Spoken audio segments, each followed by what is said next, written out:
अमेरिकी राष्ट्रपति Donald Trump कब क्या फैसला लेंगे, शायद अब ट्रंप को भी नहीं पता है, क्योंकि ट्रंप खुद क्या कर रहे हैं उन्हें इस बात का अंदाजा नहीं है। आम बोलचाल की भाषा में अब लोग ये कहने लगे हैं कि अमेरिकी राष्ट्रपति डोनाल्ड ट्रंप मूड स्विंग्स के शिकार हो गए हैं, क्योंकि वो अपना ही लिया हुआ फैसला लगातार पलटते आ रहे हैं। अपने ही बयानों से कभी मुकरते नजर आते हैं तो कभी उसे और बढ़ा चढ़ाकर पेश करते नजर आते हैं। अब इसका सबसे नया मामला ग्लोबल टैरिफ का है। सुप्रीम कोर्ट ने कहा कि ट्रंप का लगाया हुआ टैरिफ गैर कानूनी है, इसे यूएस कांग्रेस से पास करवाना चाहिए। ट्रंप एक तरफ जहां यूएस के सुप्रीम कोर्ट को खरी खोटी सुनाते रहे, वहीं दूसरी तरफ उन्होंने तत्काल प्रभाव से पूरी दुनिया के देशों पर 10% का अंतरिम टैरिफ लगा दिया और इसे 5 महीने तक लगाए रखने की बात की। लेकिन इस फैसले को 24 घंटे भी नहीं बीते थे कि ट्रंप एक बार फिर एक नई थ्योरी के साथ सामने आए और उन्होंने कहा कि नहीं, 10 नहीं, अब ये 15 होगा।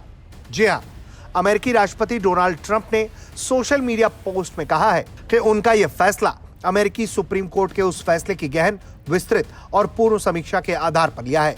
उन्होंने सुप्रीम कोर्ट के फैसले को बेतुका और खराब ढंग से लिया गया बताया और कहा कि यह असाधारण रूप से अमेरिका विरोधी है। उनका कहना है कि यह जो 15% अंतरिम टैक्स है वो 150 दिनों के लिए प्रभावी रहेगा और इसे स्थायी बनाने के लिए ट्रंप प्रशासन को अमेरिकी कांग्रेस से कानून पास कराना होगा। ट्रंप के इस ताजा कदम से टैरिफ को लेकर अनिश्चितता बढ़ गई है।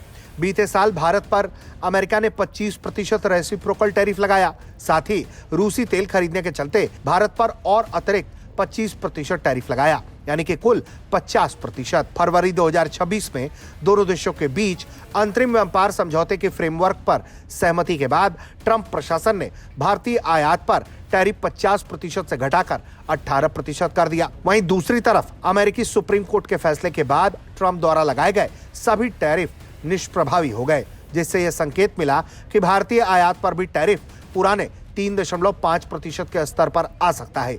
लेकिन ट्रंप के 15% वैश्विक टैरिफ लगाए जाने की घोषणा के बाद भारतीय आयात पर 18.5% टैरिफ रहेगा, हालिया 18% से 0.5% अधिक। अमेरिका के सुप्रीम कोर्ट ने 20 फरवरी को डोनाल्ड ट्रंप द्वारा लगाए गए व्यापक टैरिफ को अवैध घोषित किया गया था। यह फैसला 6-3 की बहुमत से आया। सुप्रीम कोर्ट ने कहा कि international emergency economic powers act, जो 1977 का एक कानून है और नेशनल इमरजेंसी की स्थिति में राष्ट्रपति को कुछ आर्थिक फैसले लेने की शक्तियां देता है, टैरिफ लगाने का अधिकार नहीं देता।